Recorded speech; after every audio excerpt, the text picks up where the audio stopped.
ഹരേ കൃഷ്ണ. എല്ലാവർക്കും നമസ്കാരം. ഗജേന്ദ്രമോക്ഷൻ എന്ന കഥ പറയുകയാണ്. ഗജേന്ദ്രമോക്ഷൻ എന്ന കഥ യഥാർത്ഥത്തിൽ ഒരു ആനക്കഥയല്ല, അത് പച്ചയായ ഒരു മനുഷ്യൻ്റെ കഥയാണ്. ലളിതമായി പറഞ്ഞാൽ നമ്മുടെ തന്നെ കഥയാണ്. ഇന്ദ്രദ്യുമ്നൻ എന്ന ഒരു രാജാവാണ് കഥയിലെ നായകൻ. അദ്ദേഹം ഒരിടത്ത് ധ്യാനനിരതനായി ഇരിക്കുന്നു. ആ അവസരത്തിലാണ് അഗസ്ത്യമുനി അവിടേക്ക് വരുന്നത്. മുനിയെ കണ്ടില്ല എന്നതിനാൽ ആദരസൂചകമായി രാജാവ് ഒന്നും തന്നെ ചെയ്തില്ല. ഇത് അഗസ്ത്യനെ ക്ഷുഭിതനാക്കി. നീ ഒരു ആനയായി ഏറെക്കാലം ജീവിക്കുക എന്ന് ശപിക്കുകയും ചെയ്തു. ശാപമോക്ഷമെന്നോണം അഗസ്ത്യ മഹർഷി പിന്നീട് അരുളി ചെയ്തു, വിഷ്ണുവിനെ ധ്യാനിച്ച് പിന്നീട് മോക്ഷപ്രാപ്തിയിലേക്ക് ഉയരും എന്നതിനാൽ അനുഭവിക്കേണ്ടത് അനുഭവിച്ചു തീർക്കുക. സ്വന്തം മാനസിക മണ്ഡലത്തിൽ നാം എല്ലാം രാജാക്കന്മാരാണ്. നമ്മുടെ ലോകത്ത് നാം യഥേഷ്ടം വിഹരിക്കുന്നു. മഹാന്മാരായ വ്യക്തികളെ നമുക്ക് തിരിച്ചറിയാൻ കഴിയുന്നില്ല. നമ്മുടെ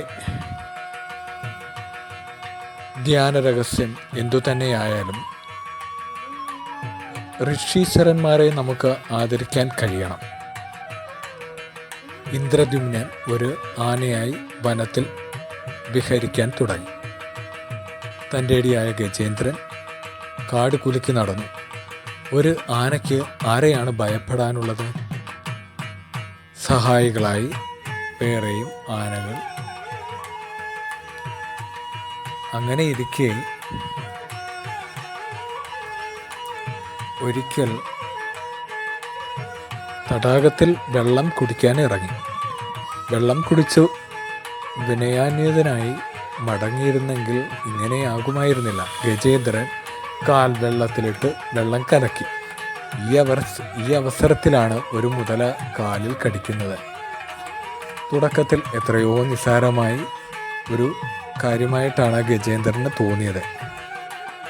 ഗജേന്ദ്രനായ തൻ്റെ മുമ്പിൽ ഒരു മുതലയ്ക്ക് എന്ത് പ്രസക്തിയാണുള്ളത്?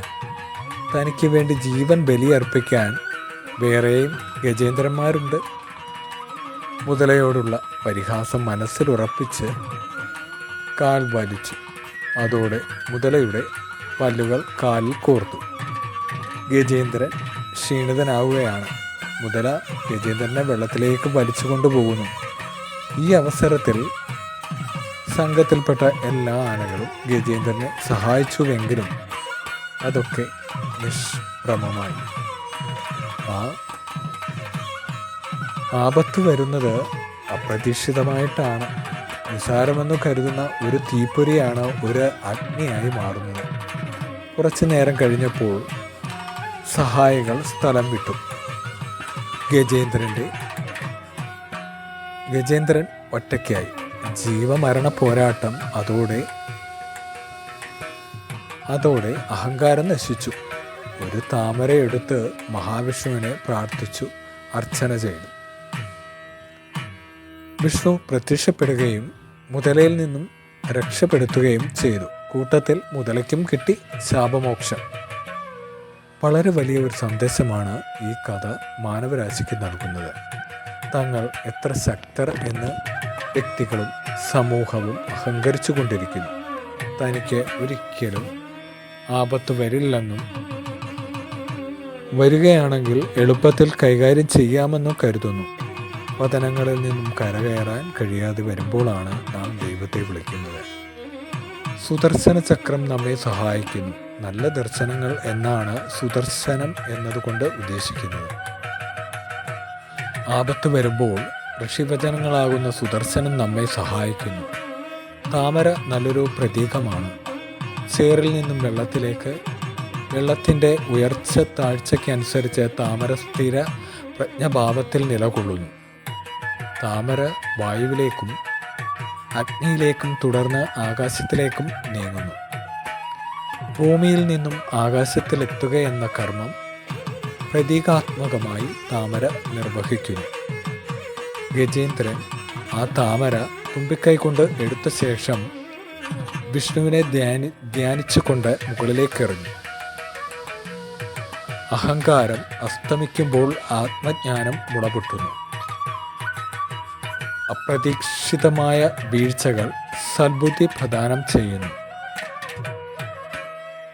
ഞാൻ ഒരു നിസ്സാരനാണ് എന്ന് ആ നിമിഷങ്ങളിൽ മനസ്സിലാക്കുകയും ചെയ്യുന്നു. ഗജേന്ദ്രമോക്ഷം കഥ ആവർത്തിച്ചു കേൾക്കുകയും വായിക്കുകയും ചെയ്യുമ്പോൾ തീർച്ചയായും അതിൻ്റെതായ പരിവർത്തനം നമ്മുടെ മനസ്സിൽ ഉണ്ടാകും. വീഴ്ചകൾക്ക് മുൻപ് തന്നെ ഗുണപാഠങ്ങൾ മനസ്സിലാക്കുന്നവർ ഭാഗ്യവാന്മാരാണ്. അതിനായി ഗജേന്ദ്രമോക്ഷം കഥ സൂക്ഷ്മത്തിൽ പഠിച്ച ശേഷം അതിൻ്റെ ആശയത്തെ ചിന്തയുടെ ആഴങ്ങളിലേക്ക് കൂട്ടിക്കൊണ്ടു പോവുക. അതെ, ഗജേന്ദ്രമോക്ഷം എന്നത് ഒരു പച്ചയായ മനുഷ്യൻ്റെ കഥയാണ്. അതെ, അവനവനിലുള്ള അഹങ്കാരം, അവനവൻ തന്നെ വലുതാണ് എന്ന് ചിന്തിക്കുമ്പോൾ ഉണ്ടാകുന്ന പ്രശ്നങ്ങളാണ് നമുക്ക് ഈ ഒരു ഗജേന്ദ്രമോക്ഷത്തിലൂടെ മനസ്സിലാകുന്നത്.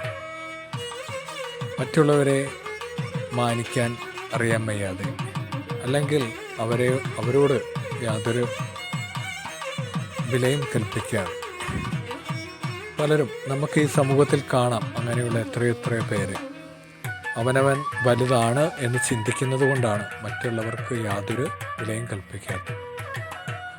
ഗജേന്ദ്രമോക്ഷം എന്ന കഥയിലൂടെ നമുക്കത് വളരെ വ്യക്തമായിട്ട് മനസ്സിലാക്കാൻ കഴിയുന്നുണ്ട്. അപ്പോൾ അങ്ങനെ അഹങ്കരിക്കുന്ന എല്ലാവരും അവരവരുടെ കർമ്മത്തിൻ്റെ ഫലം അനുഭവിച്ചേ പറ്റൂ. അത് അനുഭവിച്ച് തീർക്കേണ്ടി വരും. അങ്ങനെ അവർക്ക് അപ്രതീക്ഷിതമായി കിട്ടുന്ന ഒരു വീഴ്ച അവരെ ചിലപ്പോൾ അവരുടെ സ്വഭാവ രീതികളെ അല്ലെങ്കിൽ അവരുടെ അഹങ്കാരത്തെ നശിപ്പിക്കുന്നു. അതിലൂടെ അവർക്ക് മോക്ഷം ലഭിക്കും. കാരണം അഹങ്കാരം നശിക്കുമ്പോൾ അവർക്ക് ആ ആപത്ത് വരുന്ന സമയത്താണ് അവർ ഈശ്വരനെ വിളിക്കുക. എല്ലാവരും അഹങ്കാരം ഉള്ള സമയത്ത് അവർക്ക് ആരെയും ആവശ്യമില്ല, ഈശ്വരനെയോ അല്ലെങ്കിൽ മറ്റുള്ള ആരെയും ആവശ്യമില്ല. പണമുള്ളവർ അല്ലെങ്കിൽ ശക്തിയുള്ളവർ അവരൊക്കെ അവരുടെ പണത്തിലും ശക്തിയിലുമൊക്കെ അഹങ്കരിച്ച് എല്ലാത്തിലും വലുത് പണവും ശക്തിയും അധികാരവും ഒക്കെ ആണെന്ന് വിചാരിച്ച് അങ്ങനെ അഹങ്കരിച്ച് മതിച്ച് നടക്കും. അപ്പോൾ അവർക്ക് പിൻബലമേകാൻ കുറേ അധികം സമൂഹത്തിലെ പലരും അവർക്കുണ്ടാകും. കാരണം അവരുടെ പണത്തിൻ്റെയും അധികാരത്തിൻ്റെയൊക്കെ ബലത്തിൽ ഉണ്ടാകും. ഒരു സമയത്ത് എപ്പോഴെങ്കിലും അവർ ഈ ചെയ്യുന്നതിൻ്റെ ഫലമൊക്കെ അനുഭവിക്കണമല്ലോ. അപ്പോൾ എന്തെങ്കിലുമൊക്കെ വീഴ്ചകൾ അവർക്ക് സംഭവിക്കാം. ആ വീഴ്ചകൾ സംഭവിക്കുമ്പോഴായിരിക്കും ഈശ്വര എന്ന് വിളിക്കാൻ തുടങ്ങുന്നത്, ഈശ്വരനെ വിളിച്ചു തുടങ്ങുന്നത്. അങ്ങനെ അവർക്കുണ്ടായ തെറ്റുകൾ ക്രമേണ മനസ്സിലാക്കുകയും അതിലൂടെ അവരുടെ അഹങ്കാരം നശിക്കുകയും ചെയ്യുമ്പോൾ അവർ കൂടുതൽ ഈശ്വരനിലേക്ക് അടുക്കുകയും ആ ഈശ്വരനിലേക്ക് അടുക്കുന്നത് കൊണ്ട് അവർക്കൊരു മോക്ഷം ലഭിക്കും എന്നുള്ളതാണ്.